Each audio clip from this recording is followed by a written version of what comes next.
A guy messaged me last week, brother. Long message, emotional. You could feel the frustration through the screen. He said, I treated her like a queen, paid her bills, drove across town at 2 o'clock in the morning when she needed something, showed up for every little thing, and then he paused. You could almost hear him swallowing his pride. And she still left me. That confusion, that's not rare. That's modern dating in a nutshell. And here's the part nobody likes hearing, especially men who pride themselves on loyalty, effort, and doing the right thing. I told him something that stung.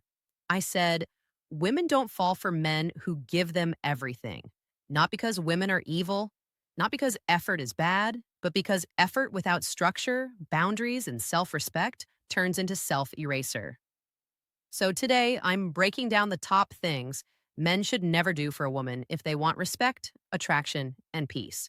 Not to make you cold, not to make you bitter, but to save you years of confusion, resentment, and wasted energy. Stick with me to the end because the last points are the ones most men learn too late. Now, let's get into it. The first mistake is one of the most common and also the most destructive. Never prioritize her over your purpose. This one alone has taken more men out than bad decisions and bad women combined. Most guys believe prioritizing a woman makes them more lovable. Like if they just show her she's number one, she'll feel safe and choose them. Sounds logical. It's also wrong. A man without a mission becomes a man without identity. And when you lose your identity, you lose your value. Purpose isn't something you squeeze in when you have time. It's the backbone of who you are. It's the thing that gives you direction, discipline, and a sense of gravity. When your purpose comes before her, it tells her one thing very clearly. This man has a life, and entry into it isn't automatic. But the moment you start skipping workouts because she wants more time, dropping projects because she's lonely, slowing your grind because she complains you're too busy, something subtle shifts. She doesn't feel closer. She feels less safe because now she's with a man whose center moves based on her mood. And that's not romantic aiki. I've seen this play out over and over. A guy starts strong, gym, career, focus. Then he falls for her and slowly hands her the steering wheel of his life. His schedule bends, his goals pause, his energy drops. At first, she enjoys the attention, but soon she feels the pressure. Because now she's not just his partner, she's his purpose. And that pressure kills attraction fast. Your purpose isn't a hobby, it's the engine of attractiveness. She may be drawn to your charm or your looks, but she stays because of your direction. Lose that, and you don't just lose her, you lose yourself. Now, here's where most men make the second mistake, and it usually follows right after the first. Never fix problems she should fix herself. Men are wired to solve. That's how we show care. Something breaks, we fix it. Someone struggles, we jump in. But in relationships, this instinct backfires hard when you overdo it. Fixing becomes emotional babysitting. And that's the fastest way to become unappreciated, unattractive, and eventually resented. When you solve problems she created, you don't become her hero. You become her emotional crutch. You take responsibility for feelings she refuses to manage. And once that happens, respect starts leaking out quietly. Here's the key difference most men miss. Women bond through emotional processing. Men bond through problem solving. So when she vents, spirals, or struggles, and you rush in with solutions every time, you rob her of the very process that creates connection for her. Instead of feeling understood, she feels managed. Instead of feeling supported, she feels handled. I've watched men turn into full-time crisis managers. She has drama at work. He fixes it. She's stuck in the same emotional cycle every week. He talks her down. She sabotages herself. He cleans it up over time. She stops seeing him as a man she chooses and starts seeing him as a utility, a therapist, a safety net, a tool. And a man who rescues her becomes a man she rarely desires long-term. Support and saving are not the same thing. Support sounds like, I hear you, that's tough. What do you think your next step should be? Saving sounds like, don't worry, I'll handle it. One builds respect, the other builds dependence, and dependence always turns into resentment. If you carry her emotional load long enough, she'll eventually blame you for the weight. She'll say, you don't understand her, that you're not helping the right way. Not because you didn't try, but because you tried too much. Leadership isn't taking over. Leadership is holding space and letting her rise. Brother, if she can't manage her emotions as an adult, she won't magically manage them because you love her harder. Bring presence, bring strength, but don't bring a toolbox to a problem that isn't yours. If this is already hitting close to home, do yourself a favor and subscribe to the channel. Join a growing community of men who are done guessing, done overgiving, and ready to build relationships from strength instead of fear. Because in the next part, we're going to talk about attention, competition, and why trying harder is often the fastest way to lose her. Now, let's move into the next mistake, brother. Because this one is subtle, and because it's subtle, it destroys a lot of men quietly. Never compete for her attention. Most men don't even realize they're doing it. They think they're being romantic, proactive, or showing interest. But what they're really doing is teaching her a dangerous lesson. My value depends on how you treat me. Every time she pulls back and you chase harder, something clicks in her subconscious. She learns that your emotional state rises and falls based on her responses. And once a woman feels that attraction starts collapsing in real time because now you're not choosing her, you're auditioning for her. Look at how this usually shows up. She texts less, so you text more. She seems distracted, so you try harder to impress her. You increase compliments to get attention back. You become extra romantic when she's lukewarm. You lower your standards just to keep her close. From your perspective, you're trying to fix distance. From her perspective, you're signaling insecurity. Here's the hard truth. Women don't want a man who tries to win them. They want a man they feel lucky to win. Attraction isn't built through effort alone. It's built through position. When you compete, you step out of the prize position and put her there instead. And once that dynamic forms, respect bleeds out fast. If she's giving minimal energy and you're giving maximum effort, here's the story she tells herself. Whether she admits it or not, he values me more than I value him. And when that imbalance settles in, she starts believing she can do better. Brutal, yes, but accurate. A lot of men don't want to hear this part. Sometimes she's not making you compete because you're doing something wrong. She's making you compete because she's already chosen something else mentally. Maybe another man, maybe her freedom, maybe her peace. It doesn't really matter. The outcome is the same. You're no longer her priority. And chasing harder never fixes that. It only confirms it. The only move that restores respect in these moments is stopping the audition.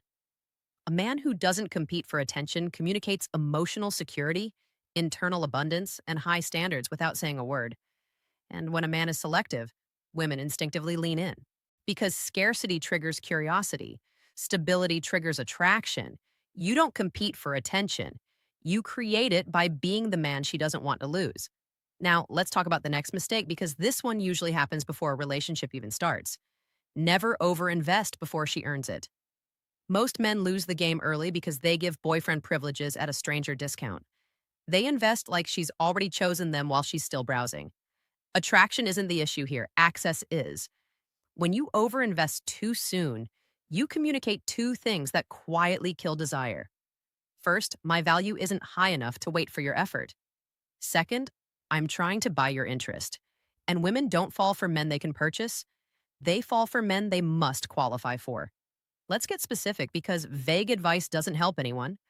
Overinvestment looks like planning extravagant dates when she hasn't decided if she even likes you, rearranging your entire schedule because she finally has time, writing long paragraphs while she replies with a sentence, making her emotional comfort your responsibility, opening up deeply to someone who barely knows you, bringing consistency to a woman who brings confusion, promising exclusivity before she's proven loyalty. Men think they're showing care. Women read it as desperation, insecurity, or lack of options. Overinvesting removes mystery, removes tension, removes the natural progression that makes attraction grow. A woman respects what she earns, not what's handed to her with no effort required. Here's the psychology most men miss. When a woman doesn't earn your investment, she can't properly value it. It feels too easy, too available, too much, too soon. And value requires effort. Effort creates emotional bonding. Bonding creates desire. If she doesn't work for you, she can't bond with you. And if she can't bond with you, she can't desire you. That's why men hear things like, "You're such a great guy, but I'm just not ready." Or, "I don't want to lead you on." Or, "I'm not emotionally available." Translation, I didn't invest enough to feel attached so I can walk away clean. Here's the rule every man needs burned into his mind. Her effort should lead your investment, not the other way around. If she's consistent, responsive, curious, kind, intentional, then you gradually increase your investment. Energy for energy, interest for interest, value for value. That's how attraction stays balanced and alive. Because when you give 120% to someone giving you 20%, the dynamic flips. She becomes the prize. You become the pursuer. And once that happens, you're no longer leading, you're waiting. And waiting is where men lose frame. In the next part, we're going to talk about the mistake that kills attraction faster than anything else. The one most men excuse, the one that has no recovery once it sets in, disrespect. This is where we get to the mistake that ends more relationships than cheating, boredom, or distance combined. Never tolerate disrespect. Not once, not a little. Not just this time. Because the moment a woman loses respect for you, attraction doesn't disappear loudly. It fades slowly, quietly. And by the time you notice, it's already unrecoverable. A lot of men get this wrong because they confuse disrespect with emotion. They tell themselves, she was tired, she was stressed, she didn't mean it, she was just venting. Brother, disrespect is not a mood swing. It's character exposure, and how you respond to it teaches her exactly how she's allowed to treat you moving forward. Here's the uncomfortable truth. A woman can love you and still test you. Testing is instinctive. She's not trying to hurt you. She's trying to understand the edges of your strength. She wants to know where your boundaries are, and when she realizes there are none, something breaks inside her. Not consciously, instinctively. Let's define disrespect clearly because men love to downplay it. Talking to you like you're beneath her, raising her voice at you, insulting you, mocking you in public, comparing you to other men, using sarcasm to belittle you, dismissing your goals, cussing at you in public, flirting with other men in front of you.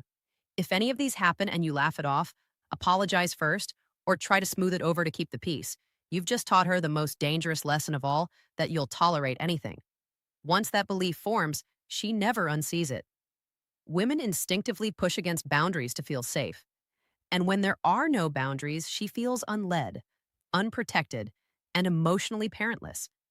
That's when attraction collapses. Not because she hates you, but because she doesn't trust your strength. I've seen men stay in relationships like this for years. On paper, they're still together. But in reality, he's been demoted.